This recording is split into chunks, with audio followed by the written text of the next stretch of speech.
Central Vista के project के पीछे डंडा लेकर के पड़े थे, वे बड़ी चतुराई से, बड़ी चालाकी से सेंट्रल विस्टा प्रोजेक्ट का ये भी एक हिस्सा है। 7,000 से अधिक सेना के अफसर जहां काम करते हैं, वो व्यवस्था विकसित हो रही है, इस पर बिल्कुल चुप रहते थे, क्योंकि उनको मालूम था कि जो भ्रम फैलाने का इरादा, झूठ फैलाने का इरादा है, जैसे ही इस बात की सामने आएगा तो फिर उनकी सारी गपबाजी चल नहीं पाएगी। लेकिन आज देश देख रहा है कि सेंट्रल विस्टा के पीछे हम कर क्या रहे हैं। अब देखिए, अब केजी मार्ग और अफ्रीका एवेन्यू में बने ये आधुनिक ऑफिस राष्ट्र की सुरक्षा से जुड़े हर काम को प्रभावी रूप से चलाने में बहुत मदद करेंगे। राजधानी में आधुनिक डिफेंस एन्क्लेव के निर्माण की तरफ ये बड़ा और महत्वपूर्ण स्टेप है।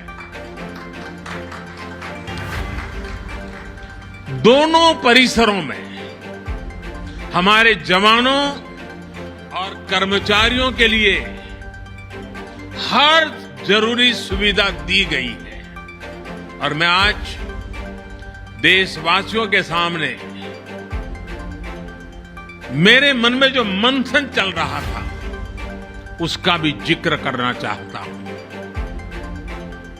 2014 में आपने मुझे सेवा करने का सौभाग्य दिया,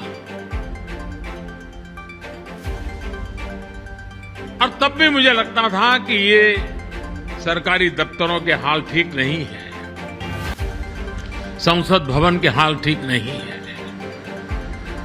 और 2014 में आकर के ही मैं पहला ये काम कर सकता था, लेकिन मैंने वो रास्ता नहीं चुना। मैंने सबसे पहले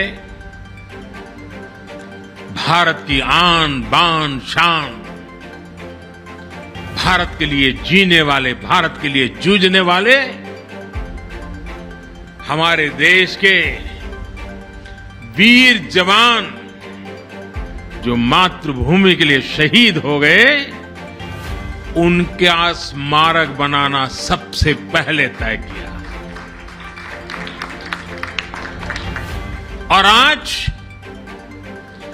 जो काम आजादी के तुरंत बाद होना चाहिए था, वो काम 2014 के बाद प्रारंभ हुआ। और उस काम को पूर्ण करने के बाद हमने हमारे दफ्तरों को ठीक करने के लिए सेंट्रल विस्टा का काम उठाया। सबसे पहले हमने याद किया मेरे देश के वीर शहीदों को, वीर जवानों को। साथियों, ये जो निर्माण कार्य हुआ है, कामकाज के साथ साथ यहां आवासीय परिसर भी बनाए गए हैं।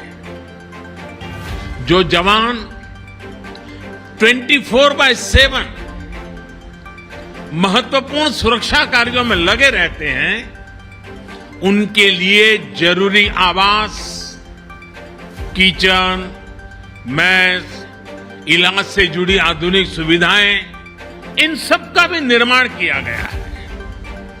देश भर से